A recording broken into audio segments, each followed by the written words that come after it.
Eduardo, vamos começar exatamente como ponto de partida a sua passagem, né, por clubes da Europa. Foram 7 anos na França, 6 anos na Suíça.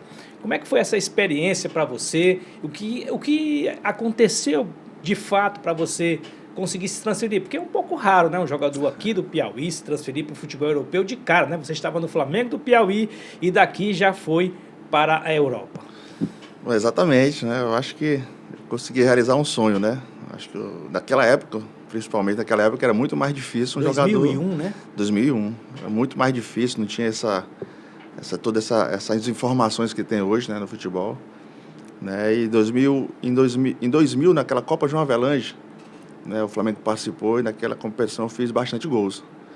E empresários suíços me viram naquela competição, eu fiz 12 gols, se não me engano.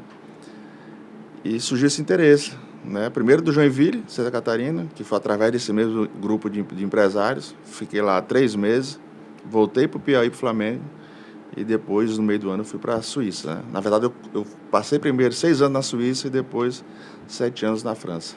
Bom, e na sua passagem inicial pelo futebol europeu, você começou, que você disse, pela Suíça, né? A barreira do idioma, da linguagem, dificultou muito no começo? Teve também tem as questões de adaptação ao clima, alimentação, à cultura. Isso foi um fator que dificultou o seu início ou você conseguiu tirar isso de letra? Sempre dificulta, né? É uma situação muito complicada. A gente que daqui do Piauí nunca tinha saído nem do estado, só Joinville. E o clima, eu tive a sorte de chegar no verão, então eu fui me adaptando, né? Cheguei no período quente, então até chegar o período mais frio, que é o dezembro, eu já estava já mais adaptado, né? Não quer dizer que já estava totalmente, eu acho que ninguém acostuma com tanto frio, né? E a Suíça faz bastante O frio. calor aqui de De Teresina, né? para Calor que é muito forte para o frio europeu, tem uma diferença muito, significativa, e a né? Suíça fica um pouco mais assim, é um pouco mais alto, lá a gente chegou a pegar -5 graus. Então, é uma diferença muito grande, isso dificulta, né? O idioma também. Só que a vontade de vencer era maior do que tudo isso, né? Então, foquei, concentrei naquilo que eu queria, nos sonhos, no futuro para melhor para meus pais. E, graças a Deus, eu consegui chegar onde eu cheguei. A sua primeira passagem, então, no futebol suíço, que é um futebol que tem até um certo respeito na Europa, tem bons clubes. Você jogou lá no Grasshopper. Grasshopper, né? Um clube suíço, foram 6 anos na Suíça. Como é que foi essa passagem lá? Quando você chegou lá, você conseguiu mostrar o seu talento, você conseguiu se dar bem, se destacar e por conta disso você conseguiu depois se transferir para o futebol francês? Foi mais ou menos assim? Mais ou menos isso, né? Quando eu cheguei, no meio do ano, eu passei primeiro um período de adaptação no segundo time, né? Todo clube Time tem B. time B, exatamente, que joga a terceira divisão, quarta divisão do Nacional, né? Mas o Grasshopper, ele é o maior clube da Suíça, né? Hoje está vivendo um momento difícil, mas é o clube que mais venceu o campeonato nacional. E eu peguei, quando eu cheguei, eu estava nessa fase ainda boa. O presidente era um bilionário, lá na Suíça, normalmente, os presidentes é algum bilionário que segura o time, que banca. Então, esses clubes é o que fica sempre na parte de cima, que é o caso do Basel hoje, né? Desde a minha época, a presidente é uma mulher, dona de um laboratório lá de medicamentos, então tem muito dinheiro. Construiu um novo estádio. O primeiro novo estádio da Suíça foi ela que construiu para o Basel. E até hoje está lá nesse patamar alto, né? E lá no Grasshopper eu jogava, quando eu cheguei, a equipe era só de jogador de seleção. Seleção do Chile, seleção da Argentina, seleção do Uruguai. Muito sul-americano na época que eu cheguei. Isso facilitou um pouco minha adaptação também. E você do Flamengo do Piauí, né? Eu do Direto Flamengo para a Suíça. Bom, da Suíça para o futebol francês foram 4 equipes, né? Me recorda aí as equipes. Foram o Lens, que é o Lons, que a pronúncia, né? Tem o Guingamp, né? Que é o Guingamp, como se escreve. Exatamente. Teve também o Ajaccio e o Metz. E o Metz, 4 equipes. E na França, como é que você resumiria a sua passagem pelo futebol francês, que inclusive você esteve lá numa homenagem há 3 anos atrás, 2022, né? 2022. O Guingamp fez uma homenagem para você, você até relutou em ir voltar lá, mas foi lá e recebeu a mensagem. Como é que foi tudo isso? Rapaz, a passagem pela França foi para mim, foi o ápice da minha carreira, né? Lógico, eu fui campeão também suíço pelo Grasshopper, em 2003, tive esse título nacional. Mas era diferente, eu estava jogando num clube que era acostumado a esses resultados, né? E quando eu fui para a França, fui primeiro para o Guingamp, era um clube de segunda divisão. né? Um clube de segunda divisão que apostou na minha contratação. E em 2009 eu consegui ser campeão da Copa da França, algo que fazia 50 anos que um clube da segunda divisão não ganhava. Eu ainda fui artilheiro da competição. Ficando à frente do todo-poderoso PSG, né? Todos eles. Na época de 2009 não estava essa potência toda ainda não, né? Que está hoje o PSG.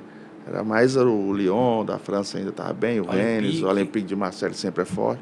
Mas o PSG sempre faz as equipes fortes também. Mas não é esse time dos árabes de hoje, né? Então, consegui fazer essa bela história com o clube de Guingamp, né? Eu acho que os dois maiores ídolos da história do clube sou eu e o Drogba, porque jogou e a carreira que teve, uma carreira enorme, né? E eu pelo título, né? Foi o primeiro título da história do clube.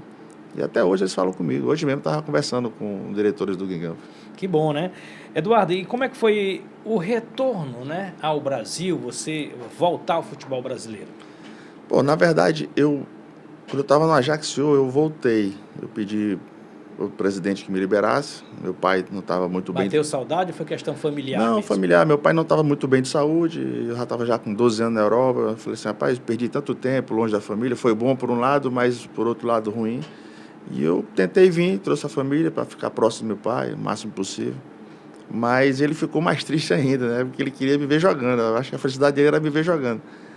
Aí ele viu o ex-jogador da Itália, da seleção, Ravanelli, era treinador do Ajaccio, foi para o Ajaccio, me ligou. E ele estava perto de mim na hora, viu a conversa. Não entendia muito bem, mas sabia de onde era a ligação. E ele falou assim, meu filho, vou te pedir fazer o último pedido para você. Volte, jogue esse ano e depois você para a sua carreira, mas pare jogando. Aí eu falei, então, tá bom, vou voltar. Aí eu voltei, ele pediu isso para mim, eu voltei. E eu tinha passado 6 meses aqui sem jogar. Aqui em Teresina. Aqui em Teresina. Aí eles me ligaram, eu voltei. E 2 dias antes da estreia do campeonato, eu me machuquei. E 3 meses depois, meu pai faleceu. Nem me viu jogando, né? Meu pai faleceu, aí eu decidi passar esse ano, que eu prometi que ia ficar lá. O clube não foi bem. E o meu salário era alto na época lá. E eu cheguei para o presidente, como ele já tinha me ajudado bastante, me levou de volta, estava parado, me deu o mesmo contrato. Eu disse, presidente, eu sei que a situação está difícil, mas se o senhor quiser, eu tenho um clube que está interessado em mim, você recupera pelo menos o dinheiro que você gastou comigo. Ele perguntou, você faz isso por mim? Eu faço. Aí eu fui para o Metz, quando apareceu a proposta do Metz. Outro clube francês. Outro clube francês, que a gente foi campeão da Série B do francês. É. O Ajax jogava a Série A, eu fui para a Série B, a gente foi campeão e eu voltei. Você falou aí, Eduardo, que tinha um grande salário no Ajaccio da França, e isso é o sonho de todo jogador, todo garoto aqui no futebol brasileiro, a maioria deles, né, sonham em fazer o famoso pé de meia na Europa, né, ir para jogar num clube europeu, conseguir juntar uma grana legal, ajudar a família. Realmente acontece isso, ou isso, na verdade, são poucos que conseguem realizar esse sonho? Ir para o futebol europeu significa ter, no futuro, uma independência financeira, na sua opinião? Com certeza. Hoje no Brasil o futebol tá mexendo com muito dinheiro. Está pagando melhor. Está pagando bem melhor do que vários lugares na Europa. Inclusive, eu acredito que paga até mais do que na França, hoje, o futebol brasileiro. Só que fora você tem a garantia de receber. Né? Se você passar 10 anos, ter uma carreira fora, você tem uma garantia de receber. E não tem essa turbulência que a gente tem aqui no futebol brasileiro. Não, aqui é muito difícil. Eu sempre falo, o lugar mais difícil de jogar futebol é do Brasil. É muita paixão e muita cobrança. E fora de campo, hoje em dia, infelizmente, as torcidas organizadas estão todas infiltradas com facções. Né? E ameaça, você recebe ligações dentro de presídio. Demais, né? Demais. Então, na Europa tem essa tranquilidade. Você pode sair na rua tranquilo, ganhando ou perdendo. Lógico que existem as cobranças também, mas não é comparável ao Brasil. Mas como você falou, a realidade que você vê na televisão, isso aí não é 5%, né, da quantidade de atletas que tem por aí, ralando no dia a dia, lutando por um espaço para chegar nesse patamar. Né?